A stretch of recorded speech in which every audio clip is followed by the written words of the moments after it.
Part 2! Here is the AND gate. With an AND gate, you have two sources of input. You have input A and input B. If you have one turned off, it will do nothing. If you have both turned off, it will give power to the piston in the back. So you have to have both either on or off for it to do anything.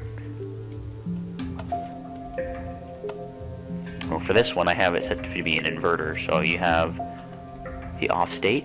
These two torches are lit on, they're connected in the middle so that they receive power in the center, which then powers the block it's connected to, telling this redstone torch that it cannot be on, hence making this piston remain inactive.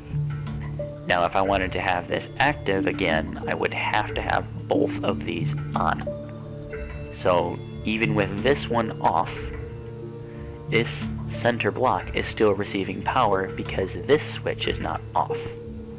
So if I have to turn off both these redstone torches to let this one turn on to give final power to the piston.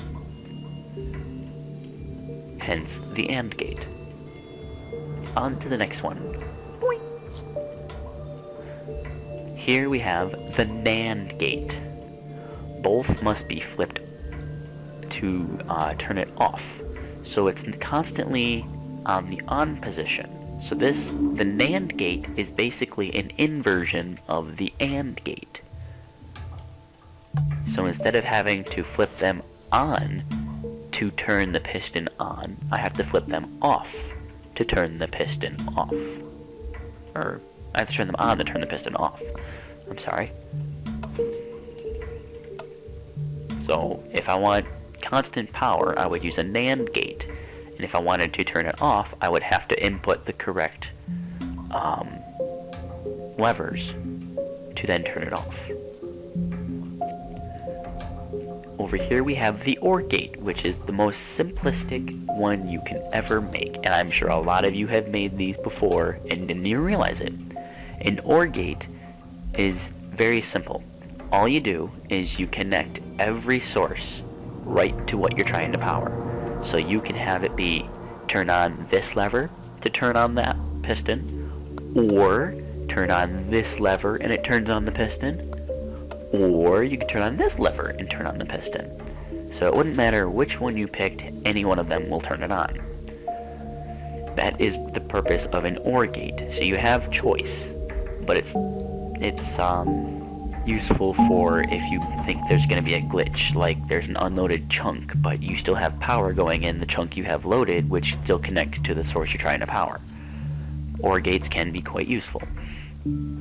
Over here we have the NOR gate. Any one of them will turn it off. So you just plop an inverter right at where the intersection is for all three. So any one of them will turn it off. Like so. Now over here we have what's called an RS NOR latch. This one is a toughie to understand, but I'll walk you through it as best I can. Here we have power source A, which will be this little button. You can see it has no inverter, so it's just about a button. The power goes all the way over here to this block. Once this block is considered source B. Once the power hits this block, it then tells this redstone torch to turn off, telling this block that it has no power anymore, letting this one turn on. So seeing as how this button turns it on to begin with, this will make it remain on. So regardless, it turns it into a lever with a button instead. But I'll tell you why it's useful like that. Instead of having a lever on one side, you use a button with an RS NOR latch, because if you do it with a second button, you could have a lock combination system where if you push a button on one side, it opens the door. If you push a button on the other side, it closes the door. So over here, we have turn it on. So now this button gave power, telling that one turn off. and this one is now able to turn on, which gives power a constant source, keeping this block turned off until I hit this switch that's connected to invert it. And that is an RS NOR latch. I'm sure there's many others who could explain this better than I could, but there's my explanation. Over here, I have a clock, which is constant inversion. Constant inversion, with like a 1/10 of a delay, 1/10 of a second's delay, and it can power itself forever. So if all I have to do, you see, redstone power has to be connected to everything. Even on, probably not always has to be on top of the block, but just to be on the safe side. Plop one right here, and it will constantly power itself like so, because it's constantly updating each and every single block saying, hey, you can't be turned on. But if I can't be turned on, that means you have to turn off. It's like, and it just continues cycling through over and over until you remove one to stop the flow. Because once it's done updating, you have just a frozen clock.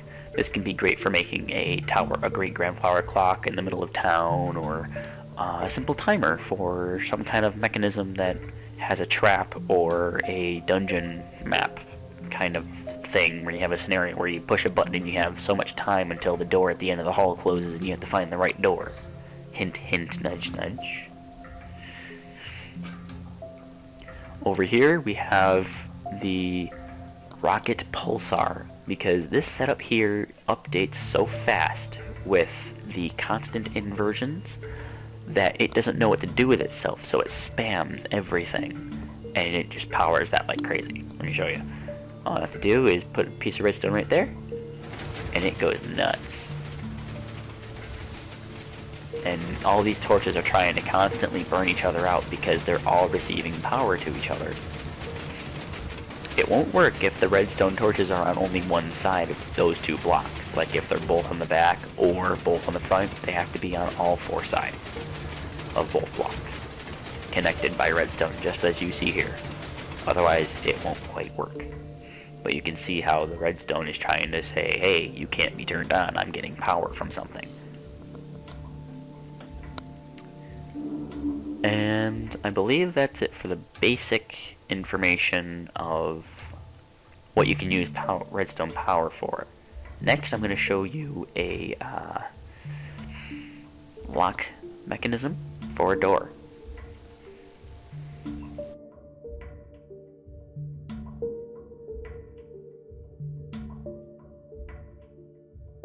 You follow me to my secret stairs behind my name. Over here, lock door. This can be done with versions if you like to make it nice and compact, if you can figure out how to do it. I'm not going to do it here. Or you can do it as an extend wall of massive levers. You can have as many levers as you can think to possibly add. I just did up to like 0 through 9 with an enter button, just for the sake of it.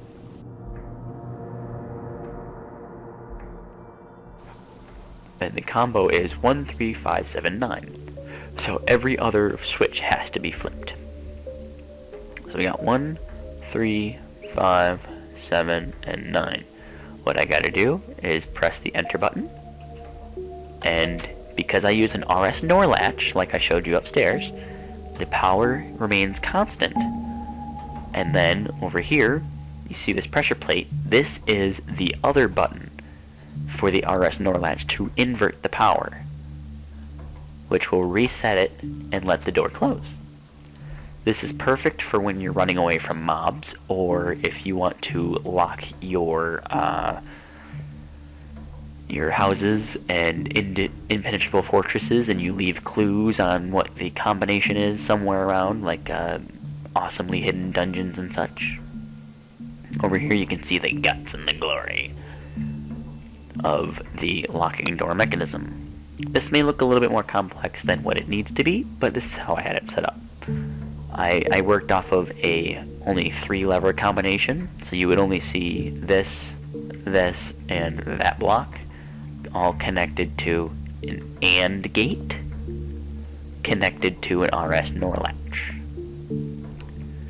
You would have, I had to do an extension with a NOR gate to extend all these others into it. And I had to use repeaters to extend the source even further for some of them because they would exceed the 15 block limit. And when the combination is set, all you have to do is make sure that the ones that work have to have a redstone torch directly behind it giving power somewhere. All the ones that do nothing and would either lock everything else would not be set to a redstone torch. It would just be set to a block.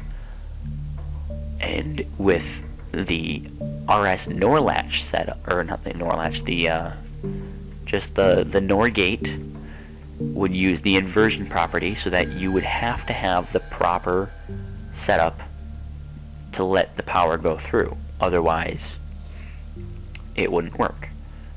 So, once the right combination is set in, you would then have power turned off from this torch here, would then activate this one side here, because once you hit the button over here, which is the enter button right here, this would then turn that off, allowing power to come into the RS NOR latch, which then sends power to the door to unlock it and open the door for you.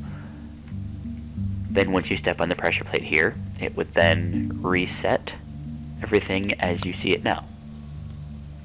So, yes, if people knew what your combination was, they wouldn't have to flip your switches because you've already done it for them. All they would have to do is hit the enter button and be on their merry way, and the door would automatically close behind them. They wouldn't have to worry about creepers blowing up their front door. Over here I have a setup for a much more compact version of what I just showed you, and I could have probably explained that a lot more easily than what I did, but not exactly very good at easy explanations. But over here, yeah, I have the setup for a smaller version with only 3 levers and an enter button. But I never set it up because it was simply a test to see where things would be. If I dug out the area, you could see kind of where you would need to have the blocks set up, where you would have to dig, if you had to dig, to add more redstone power and probably pistons. You could use this exact setup with piston doors instead of just iron doors. And that's it for the locking door mechanism. And now I'm going to show you something really cool. You see, you can notice how all these nice lights in my ceiling light up the place rather awesomely, and everything kind of has a nice little ambience to it, and it just looks really well lit. At night, I like to turn them off with a simple flick of a switch. And sometimes it would like to argue with me about which ones it would like to send up. You can see back there, a couple of those lights are still there. They didn't quite go up where they needed to go up. It's got a flaw because the thing that it has set up is actually a very highly compact and very glitchy setup. I'm surprised it works to begin with. But you can see this entire top row here is just full of nope. I know a lot of you with OCD and with ADHD would probably either give it up in a heartbeat or say, oh yeah, I want that. But this was time consuming. I had to rebuild this 5 times because I wired it all wrong. Have fun. But let me show you how to set it up. I'm going to assume you already know how to make one of these, so I'm just going to show you the way it looks, and you can figure it out from there. But I'm going to show you how it works. Here you have your source, which is your switch, like I have down at the wall. I have it wired up with a redstone elevator. I'm sure you can figure out how to make your redstone go up a few blocks, which then plugs into this block with a redstone torch, which is powering this block, which sends power to this redstone repeater, and this redstone. The same thing on both sides. The way it is it's literally exactly the same on both sides. There is nothing different about either side.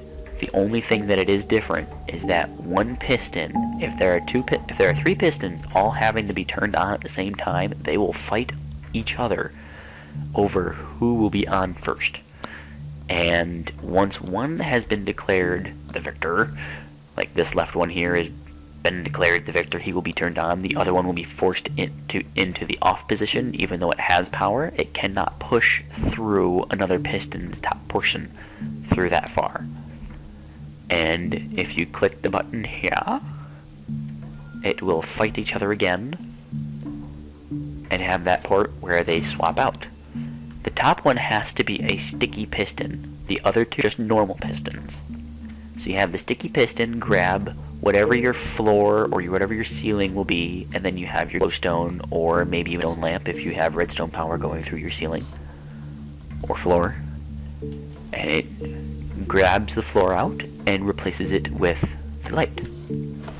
Because this is so highly compact, it's glitching out itself. I'm surprised this still works with the current updates. And I wired it to go row all the way down and back because I had one set up to do it all at once. No. Just telling you now, no. You will freeze your game. I've done it plenty of times. That, my fellow guardians, is my look what do redstone tutorial.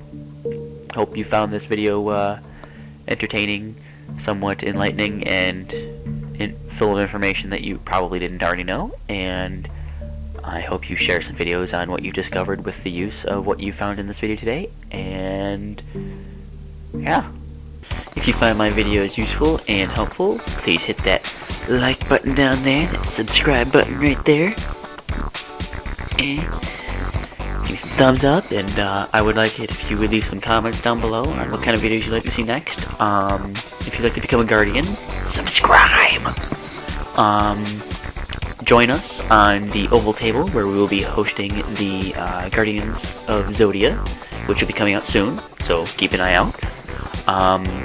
Check out Guardian Icarus's channel as well, see what kind of cool stuff he comes up with. And once again, leave comments down below about what kind of other videos you'd like to see from me. Pretty soon I'll also be having other videos where I will be asking you, other Guardians, to help me out in my current adventures, which will be coming out pretty soon, so keep an eye out for those. Once again, like, subscribe, it'd be great.